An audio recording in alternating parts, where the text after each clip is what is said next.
हरे कृष्णा। आज की भगवद गीता क्लास में आप सबका हार्दिक स्वागत है। आज हम पढ़ेंगे भगवद गीता अध्याय 5 श्लोक संख्या 27।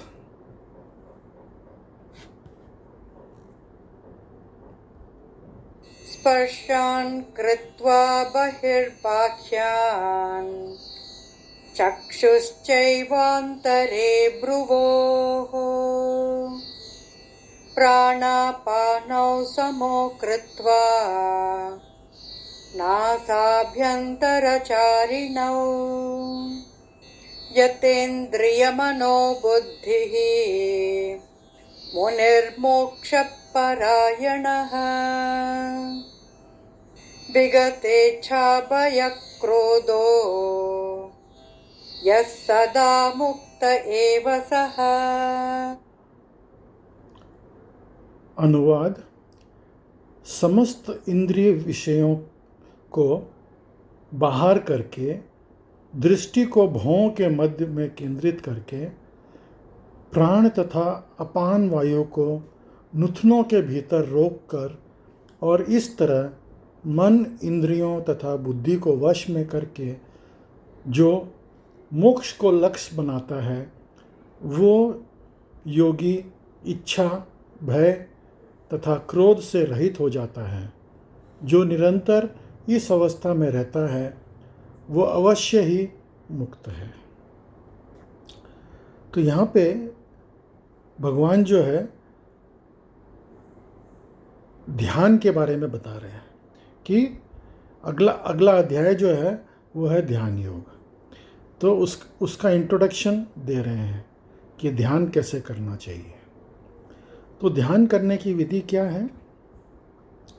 हम लोग जो है ये अष्टांग योग जो करते हैं हम लोग सिर्फ थोड़े बहुत आसन करते हैं और प्राणायाम करते हैं, जबकि अष्टांग योग के अंदर 8 तरीके के यम नियम आसन प्राणायाम आहार, तो ये सब कई चीज़ें हैं जिसको कंट्रोल करने की ज़रूरत है।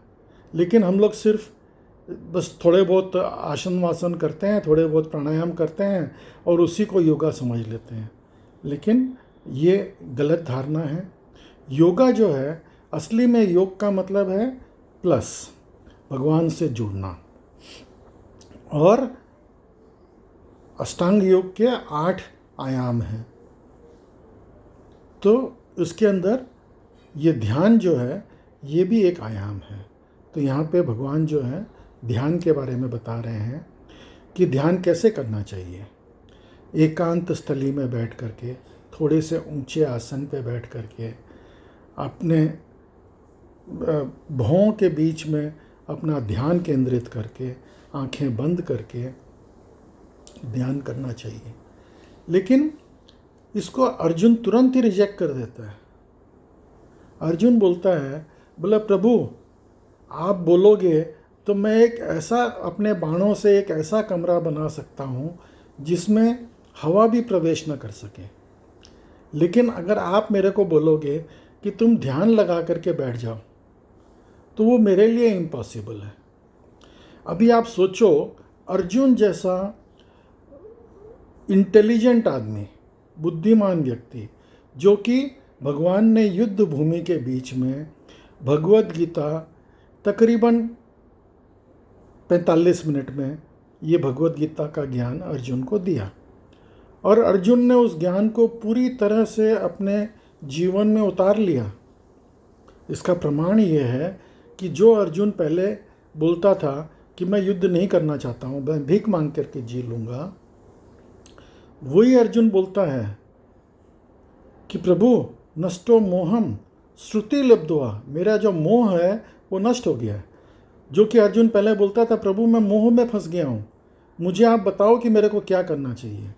और वही अर्जुन जो है भगवद गीता के अंत में क्या बोलता है, नष्टो मोहम, मेरा मोह जो है वो नष्ट हो गया है और मेरी जो याददाश्त है वो वापस आ गई है। तो उसने भगवद गीता एकदम घोल करके पी ली, इतना वो अच्छे से समझ गया भगवद गीता। तो इतना इंटेलिजेंट आदमी जो कि 45 मिनट में पूरी भगवद गीता समझ गया, आज हमको पूरा जीवन लग जाता है भगवद गीता समझने में। हम फिर भी नहीं समझ पाते हैं कि भगवत गीता क्या है। तो वो क्या बोलता है अर्जुन? वो बोलता है, प्रभु मैं एक अपने बाणों से ऐसा कमरा बना सकता हूँ जिसमें हवा भी प्रवेश नहीं कर सके, लेकिन ये जो आप जो ध्यान की बात कर रहे हो, ये मेरे लिए तो पॉसिबल नहीं है। अभी आप अपना ही एग्जाम्पल देखो। अगर आपको ये बोले कि एक कमरा बंद करके आप बैठ जाओ और 5 मिनट तक एक वो ज्योति है, एक कैंडल जला के आपके सामने रख देते हैं, तुम जो है खाली उस लो को देखते रहो और कुछ भी मत सोचो, क्या यह पॉसिबल है? नहीं पॉसिबल है। आप उसी 5 मिनट के अंदर, 5 मिनट छोड़ो, 5 मिनट तो बहुत लंबा होता है, आप 2 मिनट के अंदर ही न्यूयॉर्क और टोक्यो और लंदन पता नहीं कहाँ कहाँ घूम आओगे। आपके ख्यालात जो हैं कहाँ कहाँ घूम आएंगे। तो ये जो ध्यान है ये इम्पॉसिबल चीज़ है। इसीलिए चैतन्य महाप्रभु क्या बोलते हैं कि इस कलयुग के अंदर हरे नाम हरे नाम एवं केवलम, कि भाई इस कलयुग के अंदर और कोई रास्ता है ही नहीं। कलो नास्ति है व गतिर अन्यथा। तो इस कलयुग के अंदर कोई रास्ता है ही नहीं, एक ही रास्ता है, भगवान का नाम जपो। अब भगवान का नाम जपने में हम उसमें भी हम विचलित हो जाते हैं, लेकिन फिर भी ये हरिनाम प्रभु जो हैं ये बड़े दयालु हैं। अगर भगवान जो हैं वो अलग अलग युग के अंदर अलग अलग अवतार लेते हैं, तो ये कलयुग के अंदर भगवान ने हरिनाम के रूप में अवतार लिया है हमारी भलाई के लिए, कि हम भगवान का संग कर सकें। तो ये हरिनाम प्रभु बड़े दयालु हैं। अगर हम उनसे हाथ जोड़ करके प्रार्थना करें, बोले हे हरिनाम प्रभु, मैं आपका संग लेना चाहता हूँ, मैं आपके नाम का जाप करना चाहता हूँ, आप मेरे को थोड़ा समय दीजिए, ये ख्यालात मेरे दिमाग से हटा दीजिए और मैं एक माला कर सकूं। छोड़ो एक माला, आप पहले 4 मंत्र 4 बार हरे कृष्णा मंत्र का जाप कर सकूं, उतना ही आप कंसंट्रेट करो। 4 बार आप अच्छे से जाप करो, फिर उसके बाद में फिर से प्रे करो, बोला मैं थैंक यू सो मच, मैं 4 बार भगवान का नाम ले सका, मेरे को 4 बार और लेना है। तो ऐसे धीरे धीरे आप अपनी प्रैक्टिस बढ़ाओगे तो आप जो है बिना विक्षेप के भगवान का नाम का जाप कर पाओगे। और यही जो है शुद्ध नाम है। पहले आपका ध्यान इधर उधर भटकेगा, लेकिन धीरे धीरे प्रैक्टिस करते करते आप जो है पूरी माला एक साथ में कर पाओगे। और इसी तरह से जब आप ध्यान से करोगे तो एक दिन आप 16 माला भी पहुंच जाओगे कि 16 माला बिना विक्षेप के भगवान का नाम ले सको। तो यही तरीका है इस कलयुग के अंदर भगवान को प्राप्त करने का। तात्पर्य पढ़ेंगे। कृष्ण भावनामृत में रत होने पर मनुष्य तुरंत ही अपने आध्यात्मिक स्वरूप को जान लेता है, जिसके पश्चात भक्ति के द्वारा वो परमेश्वर को समझता है। तो जीवेरा स्वरूप होए कृष्णेरा नित्य दास, हम जो है कृष्ण के नित्य दास हैं। तो जब हम भक्ति में लगते हैं तो हम तुरंत हमको ये समझ में आ जाता है कि हम भगवान के दास हैं और हम उसी हिसाब से आचरण करने लगते हैं। जब मनुष्य भक्ति करता है तो वो दिव्य स्थिति को प्राप्त होता है और अपने कर्म क्षेत्र में भगवान की उपस्थिति का अनुभव करने योग्य हो जाता है। वो विशेष स्थिति मुक्ति कहलाती है। तो यही मुक्ति है, जब हम अपने ओरिजिनल कॉन्स्टिट्यूशनल पोजीशन को, हम अपने स्वरूप सिद्ध, हम अगर अपने आप को समझ जाएंगे कि हमारा क्या स्वरूप है, तो वही हमारी मुक्ति है। मुक्ति विषयक उपयुक्त सिद्धांतों का प्रतिपादन करके श्री भगवान अर्जुन को ये शिक्षा देते हैं कि मनुष्य किस प्रकार अष्टांग योग का अभ्यास करके इस स्थिति को प्राप्त होता है। यह अष्टांग योग 8 विधियों यम, नियम, आसन, प्राणायाम, प्रत्याहार, धारणा, ध्यान तथा समाधि में विभाजित है। अभी यम आप समझते हो कि हमको कोई तपस्या करनी चाहिए, नियम का पालन करना चाहिए। आसन में बैठ करके, पद्मासन लगा करके या सुखासन लगा करके आसन में बैठना चाहिए। प्राणायाम अपने सांसों का कंट्रोल करके। प्रत्याहार सिर्फ आहार नहीं है। प्रत्याहार आप जैसे अगर किसी जानकारी को प्राप्त करते हो तो वो भी एक आहार है। अगर आप इंटरनेट पर सर्फिंग करते हो तो आप अपने बुद्धि को आहार दे रहे हो, तो वो भी एक तरीके का अत्याहार है। धारणा, आप अपनी धारणा को शुद्ध करते हो। ध्यान तथा समाधि, तो समाधि तो सबसे लास्ट में आती है कि किस तरह से हम भगवान में समाधिस्थ हो जाते हैं। तो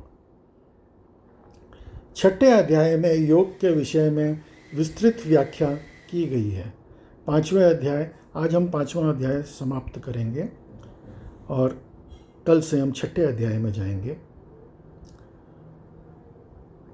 पांचवें अध्याय के अंत में तो इसका प्रारंभिक विवेचन ही दिया गया है। योग में प्रत्याहार विधि के शब्द, स्पर्श, रूप, स्वाद तथा गंध का निरंकरण करना होता है और तब दृष्टि के दोनों भौं के बीच में लाकर अधखुली पलकों से उसे नासाग्र पर केंद्रित करना पड़ता है। आँखों को पूरी तरह बंद करने से कोई लाभ नहीं होता, क्योंकि तब सो जाने की संभावना रहती है। न ही आँखों को पूरा खुला रखने से कोई लाभ है, क्योंकि तब तो इंद्रिय विषयों द्वारा आकृष्ट होने का भय बना रहता है। नथुनों के भीतर श्वास की गति को रोकने के लिए प्राण तथा अपान वायु को सम किया जाता है। ऐसे योगाभ्यास से मनुष्य अपनी इंद्रियों के ऊपर नियंत्रण प्राप्त करता है। बाह्य इंद्रिय विषयों से दूर रहता है और अपनी मुक्ति की तैयारी करता है। इस योग विधि से मनुष्य समस्त प्रकार के भय तथा क्रोध से रहित हो जाता है और परमात्मा की उपस्थिति का अनुभव करता है। दूसरे शब्दों में कृष्ण भावनामृत योग के सिद्धांतों को संपन्न करने की सरलतम विधि है। अगले अध्याय में इसकी विस्तार से व्याख्या होगी, किंतु कृष्ण भावना भावित व्यक्ति सदैव भक्ति में लीन रहता है, जिससे उसकी इंद्रियों का अत्यंत प्रवृत्त होने का भय नहीं रह जाता। अष्टांग योग की अपेक्षा इंद्रियों को वश में करने की ये अधिक उत्तम विधि है। हम अष्टांग योग से भी भगवान को प्राप्त कर सकते हैं, लेकिन उसमें जो है हम भटक सकते हैं, हम खो जाएंगे। तो इससे बेटर विधि है भक्ति मार्ग जो है ये सबसे सरल है। कलयुग केवल नाम आधारा, सुमिर सुमिर नर उतरो पारा। तो आदमी जो है, कोई भी व्यक्ति खाली भगवान का नाम लेकर के और इस भवसागर से पार हो सकता है। तो यही इस कलयुग का श्रेष्ठ तरीका है। अगला श्लोक पढ़ेंगे। भोक्तारं यज्ञ तपसां सर्वलोकमहेश्वरम् सुहृदं सर्वभूतानां ज्ञात्वा मां शान्तिमृच्छति। ये बहुत ही इम्पोर्टेंट श्लोक है।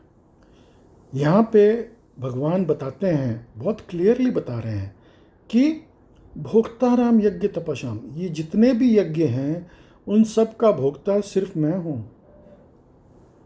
तो आप ये सोचते हैं कि मैं देवताओं के लिए यज्ञ कर रहा हूँ, नहीं, देवताओं के लिए नहीं, हम भगवान के लिए यज्ञ करते हैं। हम जो यज्ञ करते हैं, देवता जो है वो यज्ञ का जो भी हविष है वो भगवान तक ले जाते हैं और भगवान से हमारे लिए वरदान ला करके हमको देते हैं। तो देवता तो सिर्फ पोस्टमैन है बीच में, लेकिन भोक्ता जो है वो स्वयं भगवान है। और सर्वलोक महेश्वरम, भगवान जो है इस सर्वलोकों के महेश्वर हैं, सर्वलोकों में के ईश्वर वही हैं। तो जिस दिन हम ये समझ जाएंगे कि भगवान ही सर्वलोकों के महेश्वर हैं, तब जो है हमारी स्वामित्व की भावना जो है वो कंट्रोल में आएगी। हम जब ये समझ जाएंगे कि हम भगवान के दास हैं और भगवान ही सबके मालिक हैं, तो हम भक्ति में अच्छी तरह से लग सकेंगे। अनुवाद: मुझे समस्त यज्ञों का, तपस्याओं का परम भोक्ता, समस्त लोकों तथा देवताओं का परमेश्वर एवं समस्त जीवों का उपकारी एवं हितैषी जानकर मेरे भगवानामृत से पूर्ण पुरुष भौतिक दुखों से शांति लाभ करता है। तो भगवान एकदम साफ साफ बोल रहे हैं, माने कोई एम्बिग्युइटी नहीं है इसके अंदर, कोई किंतु परंतु है ही नहीं। भगवान साफ बोल रहे हैं कि मैं सबका भोक्ता हूँ, मैं ही भगवान हूँ, मैं ही सबका मालिक हूँ। तो इसमें हमको कोई भी डाउट रखना ही नहीं चाहिए। तात्पर्य: माया से वशीभूत सारे बद्ध जीव इस संसार में शांति प्राप्त करने के लिए उत्सुक रहते हैं, किंतु भगवद गीता के इस अंश में वर्णित शांति के सूत्र को वो नहीं जानते। शांति का सबसे बड़ा सूत्र यही है कि भगवान कृष्ण समस्त मानवीय कर्मों के भोक्ता हैं। मनुष्यों को चाहिए कि प्रत्येक वस्तु भगवान की दिव्य सेवा में अर्पित कर दे, क्योंकि वे ही समस्त लोकों तथा उनमें रहने वाले देवताओं के स्वामी हैं। उनसे बड़ा कोई नहीं है। वे बड़े सुदृढ़ देवता शिव तथा ब्रह्मा से भी महान हैं। वेदों में श्वेताक्षर उपनिषद भगवान को परम महेश्वर कहा गया है। माया के वशीभूत होकर सारे जीव सर्वत्र अपने प्रभुत्व जताना चाहते हैं, लेकिन वास्तविकता तो ये है कि सर्वत्र भगवान की माया का प्रभुत्व है। भगवान प्रकृति माया के स्वामी हैं और बद्ध जीव प्रकृति के कठोर अनुशासन के अंतर्गत है। जब कोई इन तथ्यों को समझ नहीं लेता तब तक संसार में वेष्टि या समष्टि रूप से शांति प्राप्त कर पाना संभव नहीं है।